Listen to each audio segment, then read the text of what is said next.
Bonjour à tous. Aujourd'hui, nous sommes le lundi 4 mai 2026 et notre cher ami Paul Craig Roberts est avec nous. Ravi de te retrouver, Paul. Merci, Nima. Et je vais commencer, Paul, parce que Donald Trump a annoncé hier, et parce que ça a donné. Hier, il a présenté le projet Freedom, en disant qu'il allait ouvrir le détroit de Formose, et que tout le monde pourrait y passer librement. Et aujourd'hui, on a appris qu'on se retrouve avec deux lignes jaunes définies par les gardiens de la Révolution en Iran. Incroyable. Ces lignes vont de la partie Est à la partie Ouest. Et la partie mène à deux ports importants aux Émirats arabes unis, Fujairah et l'autre, Khor Fakkan. Ces deux ports se trouvent juste en dessous, sur le côté droit, la ligne jaune à droite sur la carte. Et juste en dessous de cette ligne, on voit bien ces deux ports essentiels des Émirats qui sont directement concernés.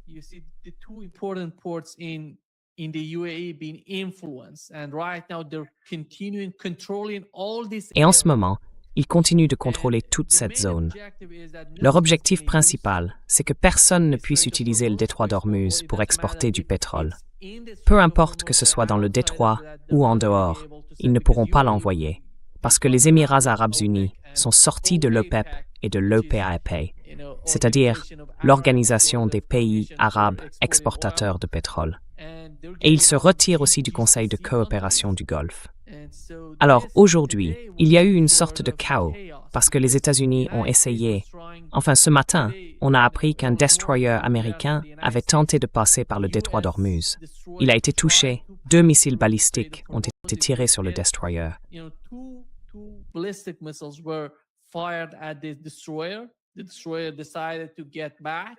Le destroyer a décidé de revenir à son point d'appui, à sa position d'avant. À ce moment-là, plus personne ne pouvait traverser le détroit d'Ormuz. Regardez Fox News. Il parle de 2 navires américains qui auraient réussi à passer du côté iranien, tout en disant que personne ne traversait le détroit d'Ormuz. C'est juste. Enfin. Et puis l'autre information rapportée par Fox News, c'est que, d'après le CENTCOM, ils auraient touché 6 ou 7 vedettes rapides dans le détroit d'Ormuz. Les Iraniens ont démenti. Apparemment, rien de tout ça ne s'est produit. Mais au final, quand on regarde ce que Donald Trump essaie de faire, quelle est, selon vous, sa véritable intention?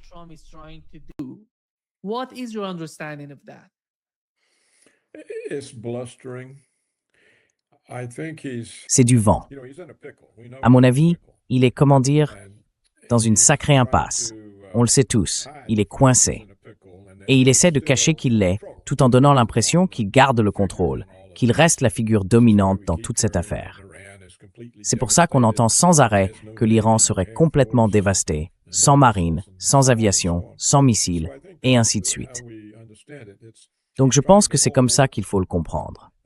Il essaie de garder de son côté la partie de son électorat favorable à la guerre contre l'Iran, ceux qui ont adhéré au discours néoconservateur, comme celui défendu par son ancien conseiller à la sécurité nationale, John Bolton, selon lequel l'Iran serait un État terroriste et une menace pour la sécurité des États-Unis.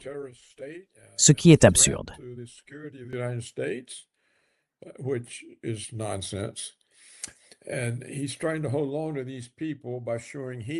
Il essaie de garder ces gens de son côté en montrant qu'il reste la figure dominante et qu'il retient un peu sa patience avec l'Iran pour leur donner une chance de revenir à la raison avant de finir leur destruction. Voilà comment je vois la situation. Je suis d'accord avec l'Iran sur le fait qu'il contrôle cette zone et qu'aucun navire ne peut y passer sans leur autorisation. Je ne comprends pas pourquoi Trump choisit de fonder sa position sur ce que tout expert sait être impossible, que les navires américains, la marine américaine, puissent traverser le détroit en toute sécurité. Ce n'est tout simplement pas possible. Voilà mon point de vue, Nima.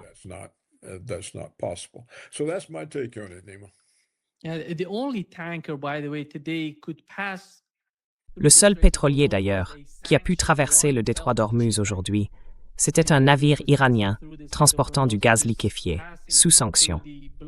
Il est passé par le détroit d'Ormuz, franchissant le blocus américain. C'était le seul pétrolier à passer aujourd'hui. Et l'autre point, Paul, c'est que le port de Fujairah aux Émirats arabes unis est en feu, comme on en a parlé. Il a été touché par un drone ou un missile. On ne sait pas exactement. Alors, comment vois-tu la situation des Émirats? Parce qu'ils pensaient qu'en sortant de l'OPEP ou de l'OAPEC, comme on dit dans le CCG, entre pays du Golfe, ils allaient pouvoir améliorer leur situation économique. Mais il semble que la situation empire. L'Iran ne recule pas. Aujourd'hui, l'Iran a frappé les Émirats. Ça montre à quel point leur position est fragile en ce moment. Comment tu interprètes ça?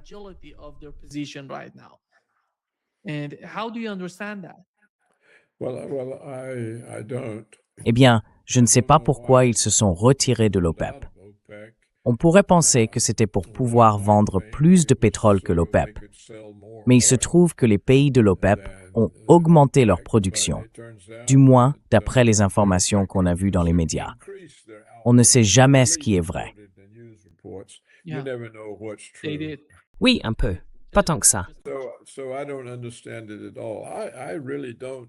Je ne comprends pas du tout. Vraiment, je ne comprends pas l'existence de ces petites cités-États assises sur un océan de pétrole. Je ne sais pas pourquoi les Saoudiens ne les ont pas annexées. Je ne sais pas non plus pourquoi les Iraniens ne l'ont pas fait depuis longtemps. J'imagine que c'est parce que les Américains les ont prises sous leur contrôle et en ont fait des bases navales et aériennes.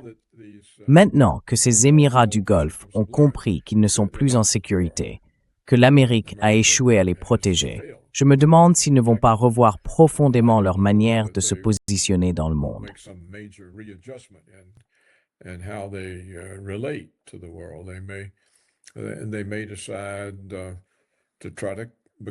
Ils pourraient décider d'essayer de rejoindre l'Arabie saoudite ou même l'Iran. J'en sais rien, mais je dirais que très probablement, ces petits Émirats pétroliers du Golfe réfléchissent à la situation. Vous savez, ils ont accepté d'accueillir des bases navales et aériennes américaines, pensant que ça leur apporterait la sécurité. Et maintenant, ils se rendent compte que ces bases ne peuvent pas vraiment les protéger et qu'ils sont dans une position de faiblesse.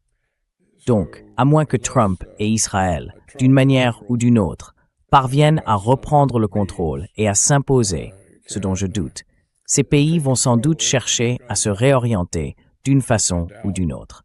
Je ne vois pas comment ils pourraient rester dans la situation vulnérable où ils se trouvent aujourd'hui.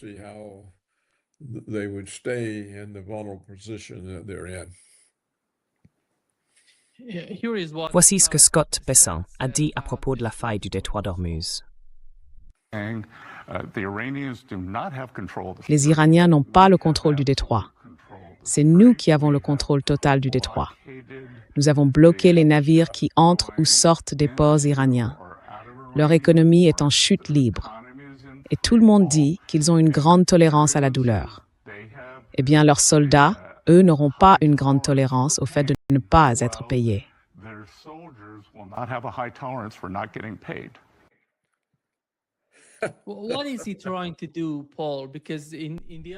Qu'est-ce qu'il essaie de faire, Paul?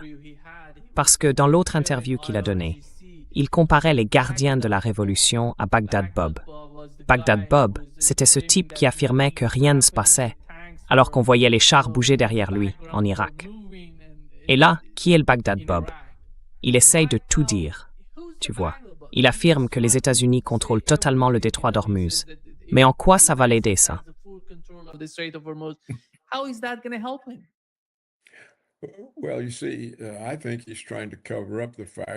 Eh bien, vous voyez, je pense qu'il essaye de dissimuler le fait que les États-Unis ont été vaincus, qu'ils ne savent pas quoi faire et qu'ils ne trouvent aucune issue qu'ils puissent présenter comme une victoire. Alors, il affirme des choses que tout le monde sait être fausses. Nous n'avons absolument aucun contrôle sur le détroit. Et vous savez, intercepter des navires en haute mer, ce n'est pas contrôler le détroit. Ce qu'il essaye de dire, en réalité, c'est que nos activités de piraterie, en totale violation de toutes les lois connues, internationales et autres, en haute mer, équivaudraient à contrôler le détroit. Eh bien non, ce n'est pas le cas. Et puis, comme je l'ai déjà dit, et je le pense vraiment, l'Iran n'a pas besoin des revenus du pétrole pour mener la guerre. La vraie question, c'est plutôt, que peut-il faire de ces revenus pétroliers, alors qu'il subit autant de sanctions. Il ne peut pas acheter d'armes en Europe ni aux États-Unis.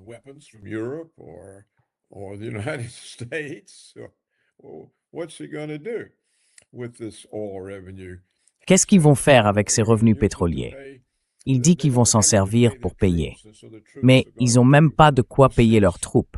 Donc les soldats vont arrêter de se battre pour l'Iran. Franchement, ça n'a aucun sens. Si l'Iran vend son pétrole, il reçoit des devises étrangères. Lesquelles? Apparemment, ils n'ont pas le droit d'obtenir des dollars, donc ils reçoivent de la monnaie chinoise. Ou alors, de la monnaie indienne, peu importe. Et qu'est-ce qu'ils en font? Ils ne peuvent pas dépenser de la monnaie chinoise à l'intérieur de l'Iran. Ils ne peuvent pas payer les soldats en yuan, ni en roupies indiennes, ni en roupies sri-lankaises. Alors qu'est-ce qu'ils en font? Au mieux, ça va dans les réserves de la Banque centrale. Et avec quoi paient-ils les troupes? Avec de l'argent iranien. Et cet argent-là, ils le contrôlent.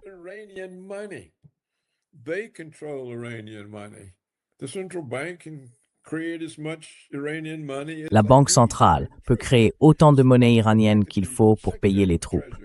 Le fait que le secrétaire au Trésor des États-Unis ne le sache pas, c'est un niveau de stupidité que j'ai du mal à imaginer. Quand j'étais au Trésor, personne n'était aussi stupide. Certainement pas Don Reagan, le secrétaire. Alors je ne sais pas quoi penser de déclarations qui n'ont tout simplement aucun sens. Et ce que vous venez de montrer, ce que le secrétaire au Trésor américain a dit, c'est absurde. Comment voulez-vous discuter de choses absurdes? On ne peut pas. Donc je reviens à mon point, Nima. Il débite des absurdités pour masquer le fait que nous avons échoué dans notre objectif et qu'on sait très bien qu'on ne peut pas faire mieux. Alors, ils vont devoir maquiller ça en victoire pour pouvoir se retirer.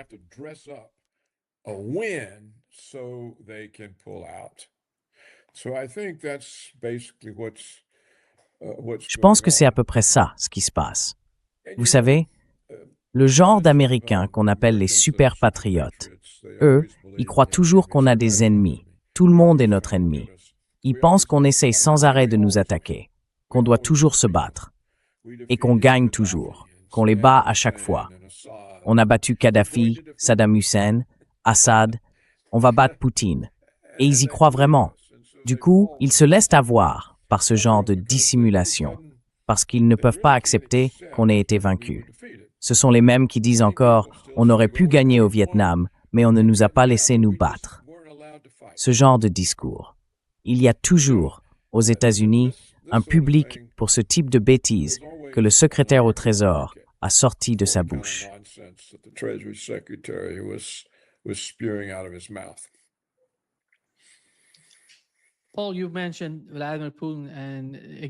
Paul, tu as encore mentionné Vladimir Poutine, puis l'Iran. Les États-Unis, ces 5 dernières années, ont essayé de manipuler l'Ukraine, puis le Moyen-Orient. Aujourd'hui, ils se retrouvent à affronter 2 des pays les plus importants des BRICS, la Russie et l'Iran. Et ces 2 pays ne sont pas simples à gérer.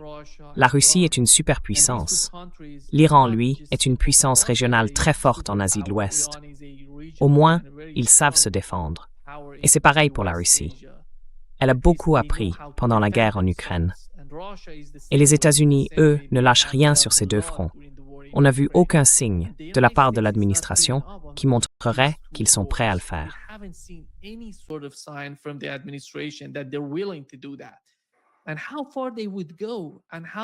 Jusqu'où ils sont prêts à aller? Et comment peuvent-ils croire qu'ils vont réussir à faire tomber ces 2 pays, alors qu'en agissant comme ça, en s'entêtant avec cette attitude, ils finissent par unir le reste du monde? Les BRICS et tous ces pays des BRICS. Je parle surtout de la Russie, de la Chine et de l'Iran. Parce que la Chine, je ne sais pas si vous avez vu ça, hier encore, la Chine a annoncé qu'elle ne suivrait pas. Elle a dit à ses raffineries, « Vous pouvez travailler avec les Iraniens en ignorant complètement ce que disent les États-Unis à propos des sanctions. » Tout ça, c'est un nouveau monde qui est en train de se dessiner sous les yeux de l'administration Biden. Exactement.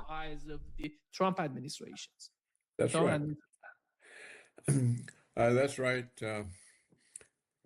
C'est ça. Netanyahou, le premier ministre israélien, a vendu au président américain une belle histoire. Attaquer l'Iran, ils s'effondreront en 3 jours. Et bien sûr, c'était absurde. Je ne comprends toujours pas pourquoi l'armée américaine, la CIA et le Conseil de sécurité nationale ont laissé Trump agir sur une proposition aussi insensée. J'imagine qu'ils avaient tous peur pour leur poste, peur de dire quoi que ce soit, parce que Trump les aurait aussitôt traités de traîtres et les aurait renvoyés. Du coup, ils se retrouvent coincés avec un président incapable d'écouter les bons conseils, qui s'est laissé berner par Netanyahou, et maintenant, il est pris au piège.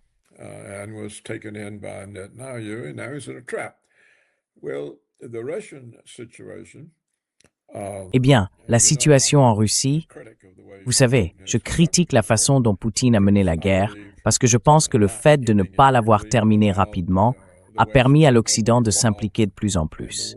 Et la guerre s'est étendue encore et encore. Et maintenant, on entend dire que l'Europe se prépare à une guerre avec la Russie d'ici 4 ans. Franchement, on ne peut pas imaginer pire issue pour une guerre que Poutine aurait pu finir rapidement. Et si, au final, il se retrouve en guerre contre toute l'Europe, eh bien, ce n'est vraiment pas une bonne manière de mener une guerre.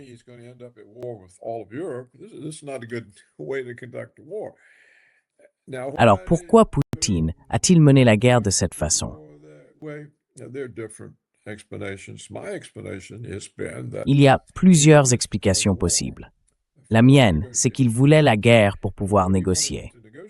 Mais ce qu'il voulait négocier, ce n'était pas la fin de la guerre. Ce n'était pas ça le plus important pour lui. Ce qu'il voulait, c'était un traité de sécurité mutuelle entre la Russie et l'Occident. Un accord qui mettrait fin au conflit, qui éloignerait l'OTAN des frontières russes, qui lèverait tout le régime de sanctions et qui permettrait aux échanges entre la Russie, l'Europe et les États-Unis de reprendre normalement.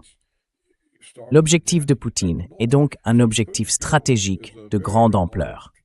À mon avis, c'est irréaliste, parce qu'il ne comprend pas à quel point les néoconservateurs américains sont attachés à l'hégémonie des États-Unis. Pour eux, la Russie reste un obstacle à cette hégémonie, qui demeure d'ailleurs l'objectif déclaré de la politique étrangère américaine.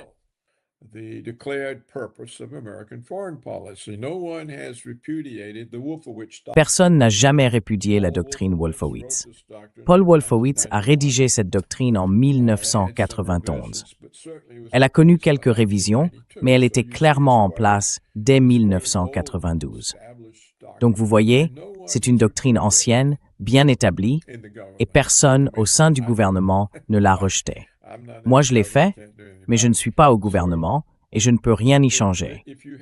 Alors, si cette doctrine existe toujours, l'objectif de Poutine devient irréaliste. C'est un bon objectif. Il montre qu'il a une vision stratégique très large, mais c'est irréaliste. Il ne comprend pas que ce n'est pas quelque chose qu'il peut négocier avec Washington, parce qu'ils sont engagés dans une logique d'hégémonie. Et c'est exactement ce dont on a déjà parlé. C'est le même problème qu'ont rencontré tous les pays du Moyen-Orient.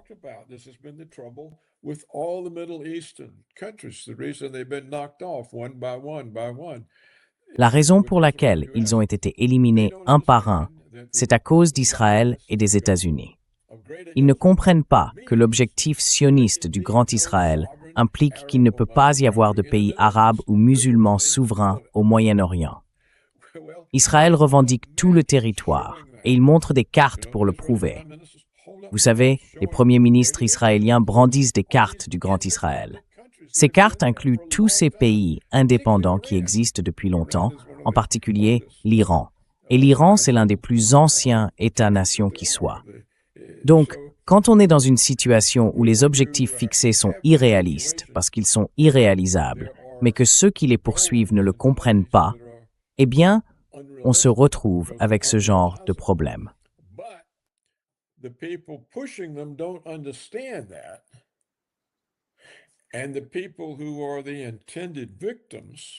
Et les peuples, qui sont les victimes désignées des politiques hégémoniques des États-Unis et d'Israël, eux, ils ne comprennent pas que ça signifie leur disparition.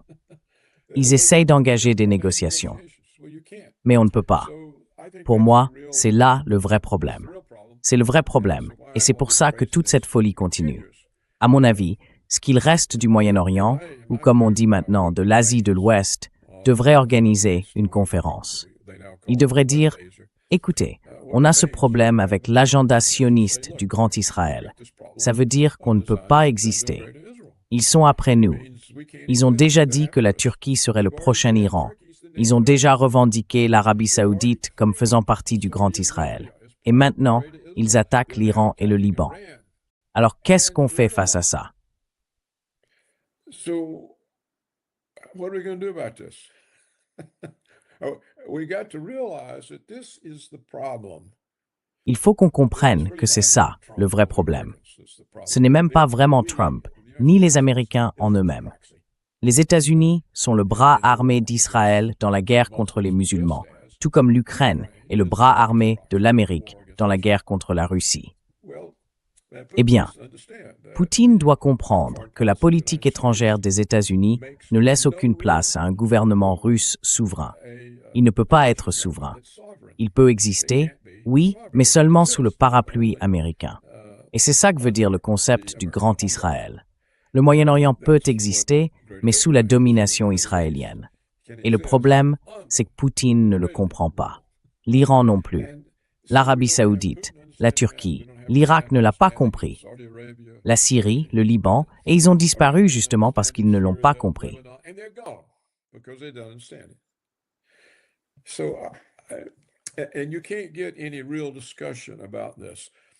Et on ne peut pas avoir de véritable discussion à ce sujet, certainement pas dans le milieu de la politique étrangère américaine. Ils n'ont aucune conscience de ce qui compte vraiment. Et les responsables de l'administration Trump, eux non plus, manifestement, n'en ont aucune. La déclaration que vous venez de montrer du secrétaire au Trésor, c'est du grand n'importe quoi. C'est incompréhensible qu'un secrétaire au Trésor puisse dire de telles absurdités. Et je pense que le fait que ces absurdités soient si répandues, que cette fanfaronnade soit si fréquente, montre bien la frustration dans laquelle se trouve l'administration Trump. Maintenant, ils se sont engagés dans une guerre. Ils ne peuvent plus en sortir. Il ne leur reste rien d'autre à faire, sauf utiliser l'arme nucléaire. Et je pense qu'ils savent très bien que ce serait fatal pour eux aussi. Parce que vous savez, l'interdiction d'utiliser ces armes est très forte.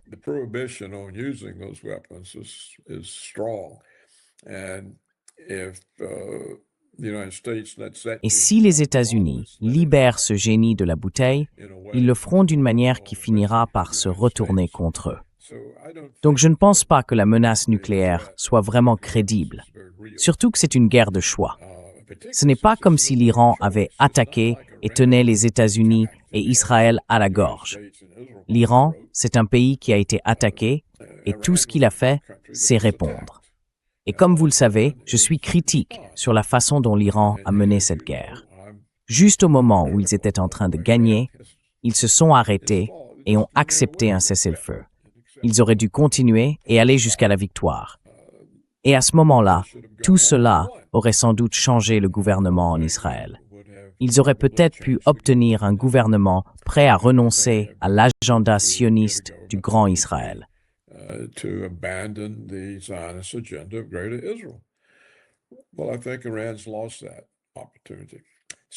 Eh bien, je pense que l'Iran a perdu cette occasion. Vous voyez, ma position vient du fait qu'on a ici deux irréalités. D'un côté, le projet du Grand Israël. C'est tout simplement impossible. Le territoire est bien trop vaste pour un petit État de 7 millions de Juifs. Ce n'est pas faisable. Et de l'autre, la prétention américaine à avoir une hégémonie sur le monde. Franchement, c'est une blague. Ils auraient une hégémonie sur la Russie, la Chine et l'Inde? Non, c'est impensable. Ces agendas sont complètement irréalistes et ils finissent par créer des problèmes à tout le monde. Et personne, même ceux qui en souffrent, comme les Russes ou les Iraniens, ne comprend vraiment l'agenda qui est en jeu. Alors, ils parlent toujours de négociation. Mais comment voulez-vous négocier dans ces conditions?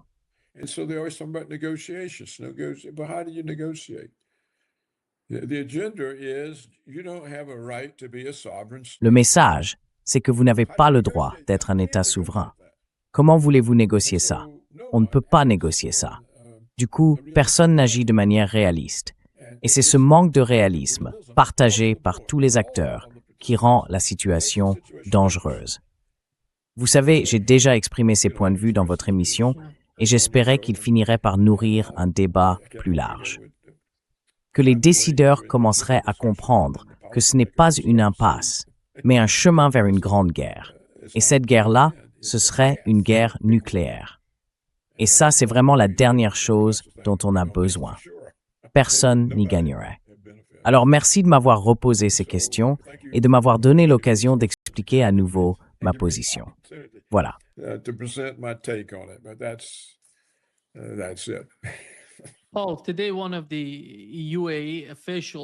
Paul, aujourd'hui, un responsable des Émirats arabes unis a déclaré que le régime islamique en Iran regretterait le 4 mai, le jour où le port a été frappé par un missile ou un drone, le 4 mai 2026, tout comme le Hamas l'a regretté après le 7 octobre. C'est une promesse. Tu penses que ces gens-là, enfin, je ne vois personne paniquer ni se laisser intimider par ce genre de déclaration de la part des responsables émiratis. Mais est-ce qu'ils s'en soucient vraiment? Tu vois quelqu'un, toi, qui se préoccupe du sort des Émirats arabes unis, qui risque d'être sacrifié dans ce processus de confrontation avec l'Iran, sacrifié, complètement détruit.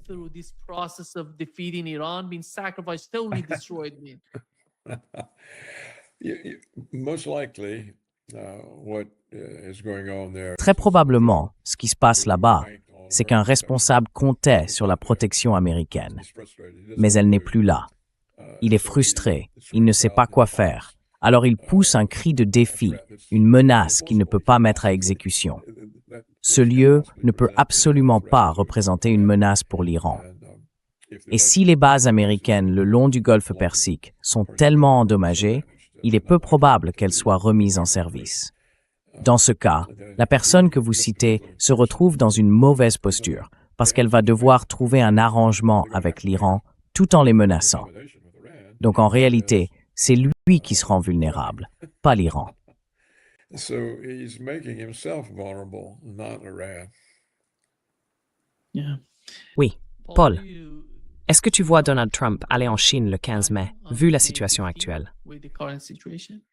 I don't know. Je ne sais pas. If I Non. Chinese leader, Si j'étais le dirigeant chinois, j'annulerais l'invitation. Ce serait un coup humiliant pour les Américains et ça mettrait en évidence l'humiliation qu'ils ont subie avec cette attaque stupide contre l'Iran. Je ne vois pas ce que la Chine a à y gagner. to gain from this. Trump fera beaucoup de propagande en disant qu'il le supplie pour ceci, pour cela, qu'il mange dans sa main et il s'en servira sans doute pour ridiculiser les Chinois. Enfin, peut-être pas. Mais vu son côté toujours fanfaron, toujours à vouloir montrer qu'il contrôle tout, il est fort probable qu'il publie des choses laissant entendre que vous voyez, nous restons les plus grands, même la Chine s'incline. Donc je ne vois pas bien quel est l'intérêt de tout ça. La Chine a beaucoup d'atouts qu'elle pourrait exploiter face aux États-Unis. S'ils imposaient un blocus à Taïwan, il n'y aurait plus de puces disponibles. There wouldn't be any more chips available. Imagine what that would do to all of the artificial intelligence. Imaginez ce que ça ferait à toutes les entreprises d'intelligence artificielle aux États-Unis. Je veux dire, ils peuvent arrêter d'envoyer des terres rares. Ils ont toutes sortes de moyens d'agir sans qu'il y ait de conflit. Ce n'est pas différent des sanctions que nous imposons à d'autres. Donc si nos sanctions n'ont pas provoqué de guerre, les Chinois peuvent très bien nous sanctionner sans en provoquer non plus. Et leurs sanctions, à eux, fonctionneraient vraiment. Elles dévasteraient les activités de haute technologie aux États-Unis et nous mettraient à genoux assez rapidement. Mais les Chinois semblent choisir une voie où ils n'utilisent jamais leur force ni leur puissance. Ils préfèrent attendre en comptant sur le fait que leurs adversaires finiront par s'autodétruire. Il se peut donc que la Chine ne veuille tout simplement pas de remous et accepte cette rencontre. Parce que je ne pense pas que la Chine soit vraiment dans une logique d'affrontement avec les États-Unis sur le terrain de la propagande ou des coups gras ou des coups médiatiques. Propaganda advantages, propaganda upsets. Like it would be an upset if it said Ce serait vraiment surprenant s'il disait Trump is « Nous pensons que Trump est peu fiable, qu'il est traître, qu'il a attaqué l'Iran à 2 reprises alors qu'il menait des négociations de paix, he's not welcome. et nous ne voulons tout simplement pas traiter avec lui. Il n'est pas le bienvenu. » In the world, Eh bien, ce serait un geste très fort sur la scène internationale. it would really, Vraiment. it would actually Je pense même que ça aurait un effet positif pour la paix. Parce que beaucoup de pays deviendraient alors moins enclins à soutenir le militarisme américain. of American militarism. Mais je ne pense pas qu'ils feront ça.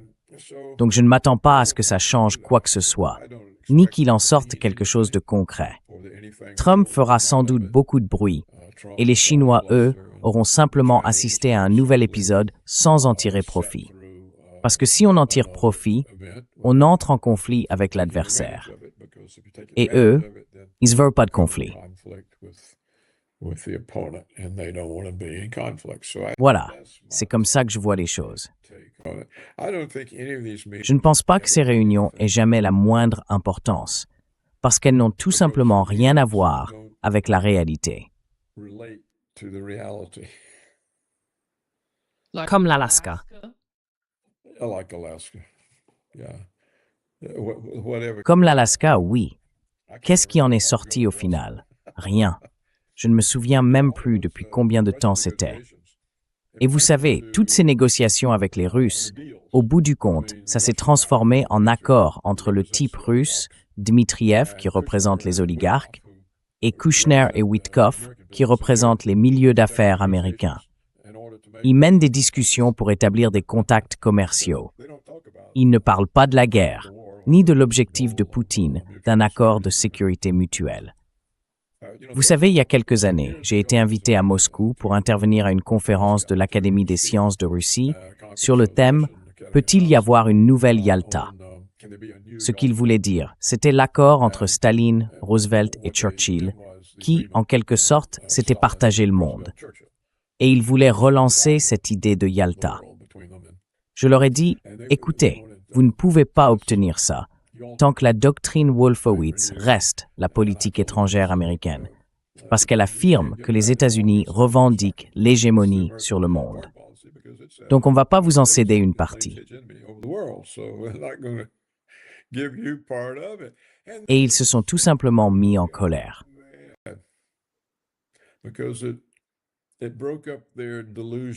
Parce que ça a brisé leurs illusions, leurs espoirs. Ils n'arrivaient pas à affronter les faits. J'ai dit, écoutez, allez voir la doctrine Wolfowitz. C'est une fable. C'est la politique étrangère des États-Unis. Vous pouvez voir ce que c'est.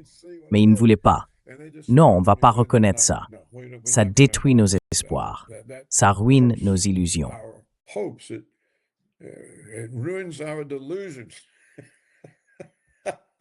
Eh bien, c'est comme ça. Écoutez, si les Russes n'arrivent pas à aller au-delà de ça, comment quelqu'un d'autre pourrait le faire? Je veux dire, ce ne sont pas des gens stupides, vous savez. Ils sont très instruits. Ils ont un excellent système éducatif.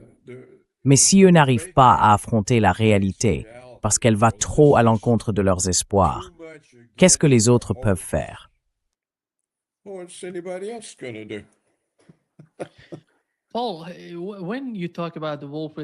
Paul, quand tu parles de la doctrine Wolfowitz, on sait bien ce qu'a été le résultat de l'Empire britannique.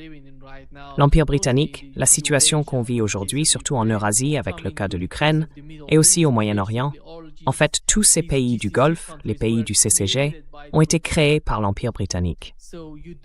Donc dans cette région, il n'y a pas vraiment de puissance régionale, ni de superpuissance.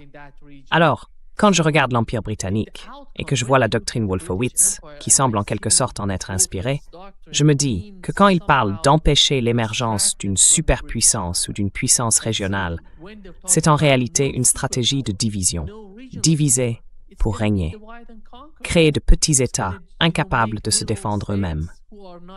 C'est au fond la même idée, non?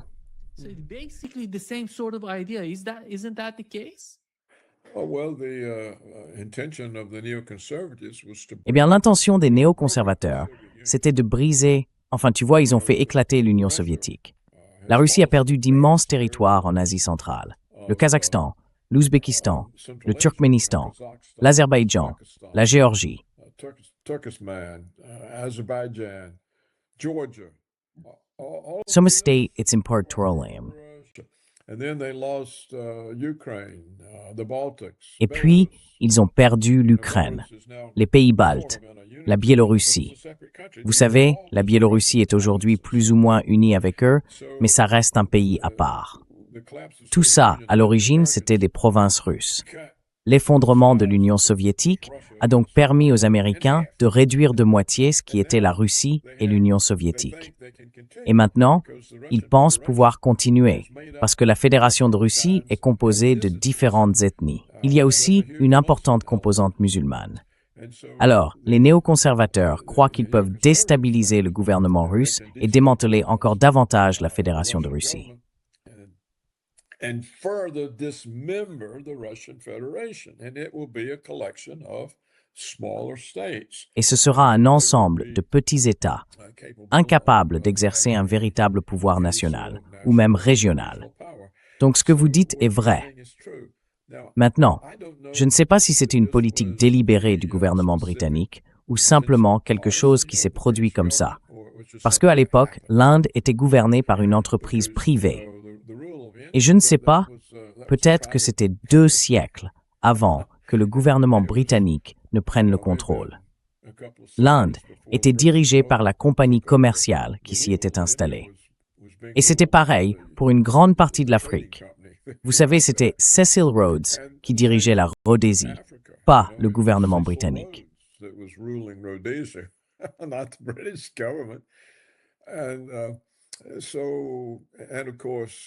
Et donc, bien sûr, le Moyen-Orient, après la Première Guerre mondiale. La Turquie avait perdu, puisqu'elle était du côté de l'Allemagne, et donc elle a perdu le contrôle de la région. Les Britanniques et les Français l'ont récupéré et se sont partagé le territoire. Ils ont tracé les frontières des pays de façon à ce qu'il y ait, dans chaque État, assez de chiites et de sunnites pour qu'ils soient divisés, et donc plus facile à gouverner. Et c'est bien ce qui s'est passé. Et vous avez raison. C'était, ou c'est encore, l'intention des néoconservateurs. Peut-être qu'ils se rendent compte aujourd'hui que c'était irréaliste, je ne sais pas. Ou peut-être qu'ils pensent encore pouvoir fragmenter la Fédération de Russie.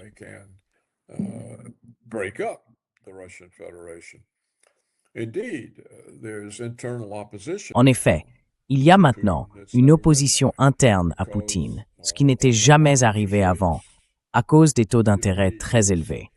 Vous savez, il protège cette directrice de la Banque centrale qui maintient des taux à 18, 19, parfois 20%. Eh bien, ça détruit l'économie, ça détruit l'emploi, ça fait baisser le niveau de vie, et en même temps, il mène une guerre qui en est à sa 5e année, ce qui est inexcusable. Ils auraient pu la gagner en quelques semaines. Ils pourraient y mettre fin demain, simplement en utilisant la force. Mais ils refusent.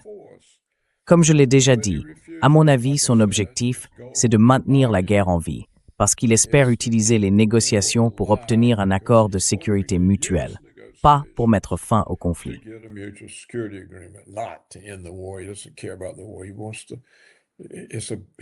Il ne se soucie pas de la guerre, il a un plan plus vaste. Eh bien, ça commence à poser problème. La cote de popularité de Poutine a chuté de 10 points, celle de son parti aussi, de 10 points. D'après les médias, ils sont maintenant à égalité avec le Parti communiste.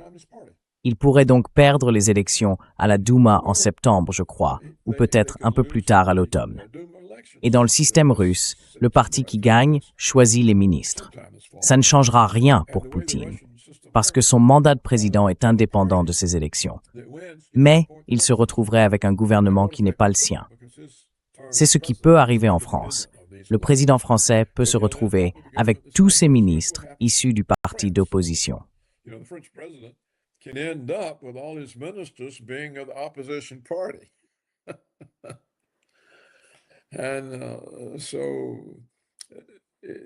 Donc en gros, ça limiterait la capacité de Poutine à agir, à faire quoi que ce soit, parce qu'il n'aurait plus la Douma. Je pense que les néoconservateurs gardent encore cet espoir. Et je trouve incroyable que Poutine ne se rende pas compte qu'il crée lui-même des faiblesses pour lui et pour son parti. Toutes ces faiblesses disparaîtraient s'il arrêtait de protéger cette femme à la Banque centrale. Et s'il disait simplement « Bon, on a assez joué, il faut mettre fin à cette guerre. Je la veux terminer d'ici vendredi prochain. » Les généraux s'en chargeraient. Et alors, toutes les baisses dans les sondages remonteraient aussitôt.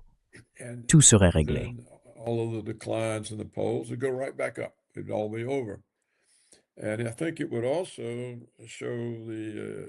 Et je pense que ça montrerait aussi aux néoconservateurs américains qu'il n'y a en réalité aucune chance de renverser Poutine ou de démanteler la Fédération de Russie. Et ce serait une bonne chose, parce que tant qu'ils restent prisonniers de leurs illusions, qu'ils continuent à faire pression sur la Russie, tôt ou tard, ils risquent de provoquer une réaction vraiment grave. Et donc, on en revient toujours là. Nima.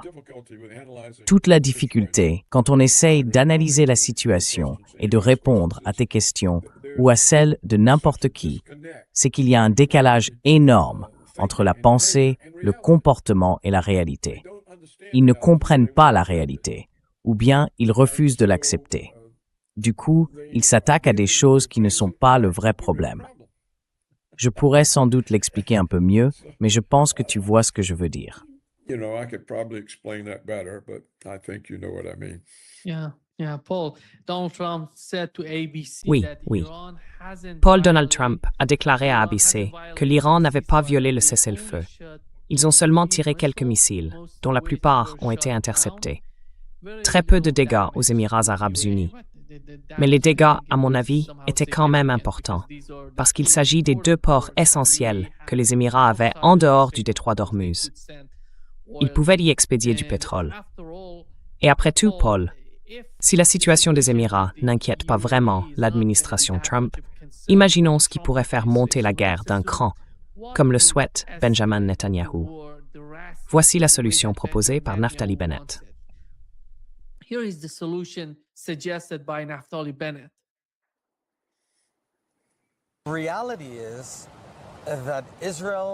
La réalité, c'est qu'Israël est une démocratie, le meilleur allié que l'Amérique puisse avoir. Et l'OTAN n'aide pas. Imaginez un instant qu'on n'existe pas, d'accord? Et que le Moyen-Orient soit en train de pourrir avec des djihadistes, des types d'Al-Qaïda, de Daesh, du Hezbollah. On sait très bien ce qui se passerait. Ils frapperaient les tours jumelles le 11 septembre. Tu étais à New York quand c'est arrivé. Moi, j'étais à Manhattan ce jour-là. J'ai vu ces immeubles en feu. Voilà ce qui arrive quand on dit que le Moyen-Orient n'est pas notre problème, qu'on s'en fiche.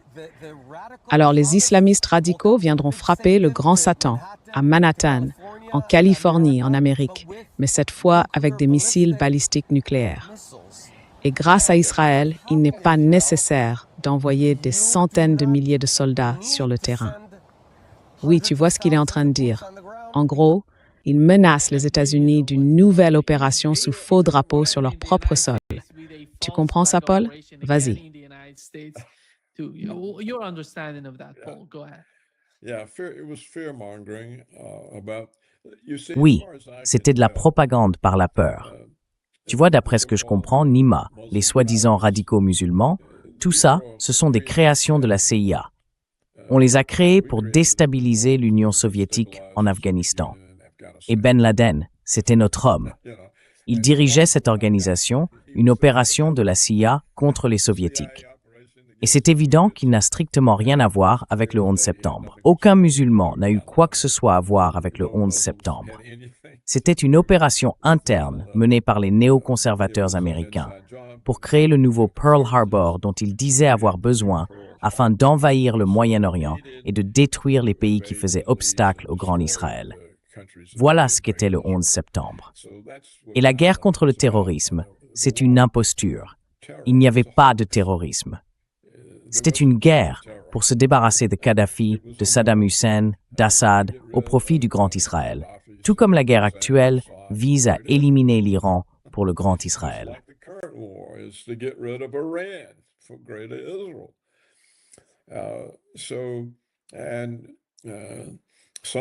Alors, certaines personnes en accusent Israël. Je ne pense pas que ce soit probable, mais ils étaient au courant parce qu'ils avaient des agents du Mossad sur place avec des caméras installées pour filmer l'effondrement des bâtiments. Donc, ils savaient à l'avance, parce que les néoconservateurs américains, pour la plupart, sont juifs, et la moitié d'entre eux, je crois, ont la double nationalité israélo-américaine. Ils auraient donc forcément prévenu les Israéliens. En plus, il a bien fallu qu'une entreprise câble ces bâtiments. Il a maintenant été prouvé de façon concluante que le bâtiment numéro 7 avait été câblé. Il n'y a pas d'autre explication possible à sa chute en chute libre. Et les deux autres tours, elles aussi, se sont effondrées quasiment en chute libre, sur leur propre empreinte. Donc,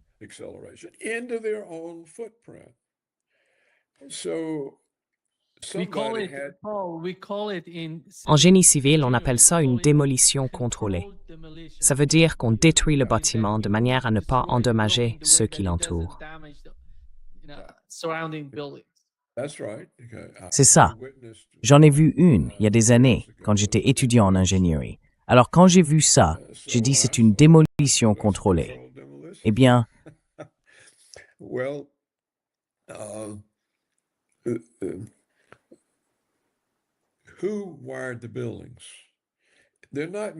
qui a câblé les bâtiments? Il n'y a pas beaucoup d'entreprises capables de faire ça. Et à ma connaissance, il n'y a jamais eu de bâtiment aussi haut que les deux tours qui ont été détruites par une démolition contrôlée. C'était un risque énorme. On ne fait pas tomber des immeubles de 100 ou 104 étages parce qu'il n'en existe presque pas, peut-être une poignée dans le monde. Donc ça demandait beaucoup de compétences et aussi beaucoup de confiance dans leur capacité à y arriver. Ça ne s'était jamais produit avant. Alors, d'où venait cette entreprise? Il n'y en a pas beaucoup. Et remarquez que personne, dans la commission d'enquête sur le 11 septembre, n'a convoqué les sociétés de démolition. Il ne peut pas y en avoir plus que quelques-unes. Et pourtant, personne ne leur a demandé. Qu'est-ce que vous pouvez nous dire là-dessus? Est-ce que c'était une démolition contrôlée? Est-ce que c'est vous qui avez câblé les bâtiments? Qui a fait ça? Et je pense que c'était probablement une entreprise israélienne, parce que vous savez, les bâtiments étaient sous le contrôle du juif Silverstein.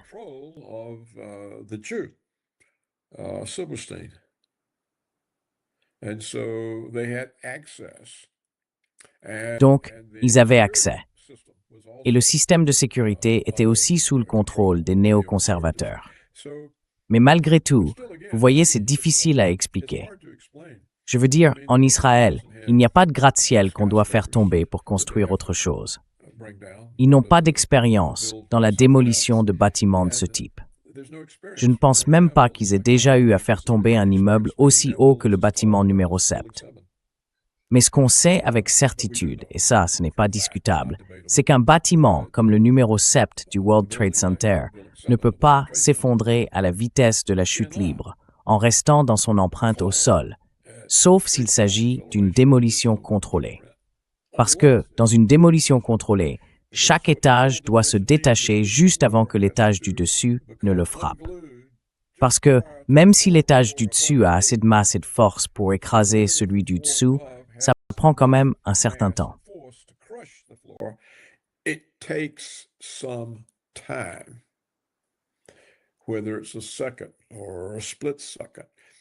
Que ce soit une seconde ou une fraction de seconde, le résultat final, c'est que ce n'était pas une chute libre.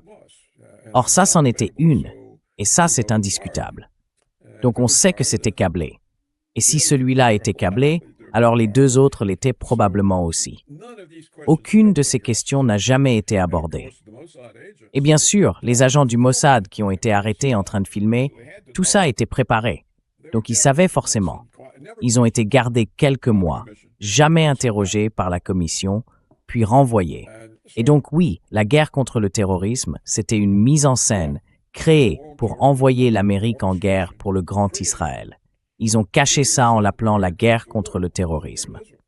Mais les terroristes étaient organisés par la CIA. On faisait donc la guerre à des gens qu'on a ensuite utilisés pour renverser Kadhafi. Et ces mêmes personnes, on les a envoyés en Syrie pour essayer de renverser Assad. C'étaient les terroristes organisés par la CIA contre lesquels on prétendait faire la guerre. These were the terrorists organized by the CIA that we were having a war on. And of course, no one ever exposed it. Et bien sûr, personne n'en a jamais parlé. Les médias n'ont pas dit un mot. Personne au Congrès n'aurait osé ouvrir la bouche. Et ceux qui l'ont fait, par exemple, les scientifiques de l'université Brigham Young, qui ont recueilli la poussière du World Trade Center et prouvé sans le moindre doute qu'elle contenait de la nanothermite, réagit et non réagit. Eh bien, la nanothermite, c'est ce qu'on utilise pour faire s'effondrer des bâtiments. Résultat, il a été renvoyé de l'université. Et ça, c'est un message clair pour tous les autres physiciens. Ne dites rien.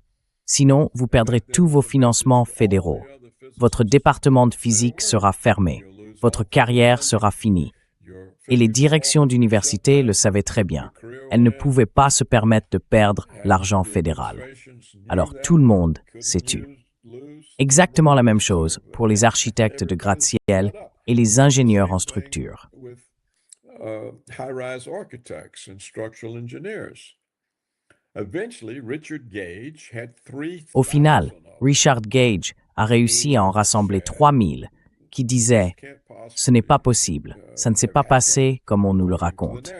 Ces bâtiments ont été détruits volontairement. » Il lui a fallu des années pour en arriver là, parce que si vous êtes ingénieur en structure ou architecte spécialisé dans les gratte-ciel et que vous prenez une position pareille, la plupart de vos clients vont se dire « Ah, donc vous êtes du côté des terroristes, vous les défendez. » Et là, plus personne ne veut travailler avec vous. Votre entreprise s'effondre. Je pense que le gouvernement savait très bien que ceux qui comprendraient ce qui s'était passé se tairaient d'eux-mêmes. Parce que, pour un physicien, parler, c'était risquer de perdre son poste à l'université. Et ils ont veillé à ce que le premier qui oserait dire quelque chose soit immédiatement écarté. Ils savaient aussi que les architectes et les ingénieurs ne pouvaient rien dire sans perdre leurs clients, parce que les gens allaient leur dire « Vous êtes du côté des terroristes ».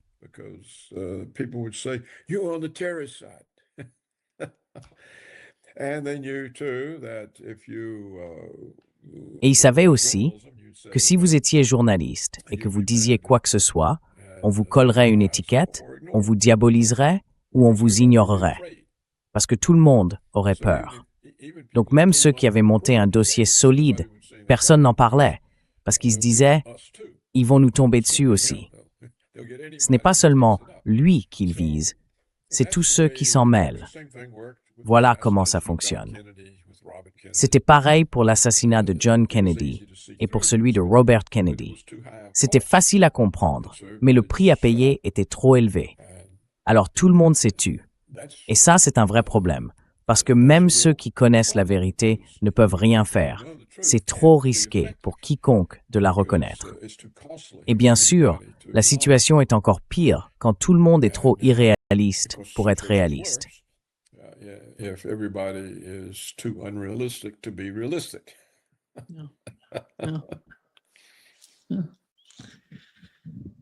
Thank you. Merci. Thank you, Paul, for being with Merci us. Paul d'être ce comme tout lunch, un vrai Great plaisir. pleasure, as always.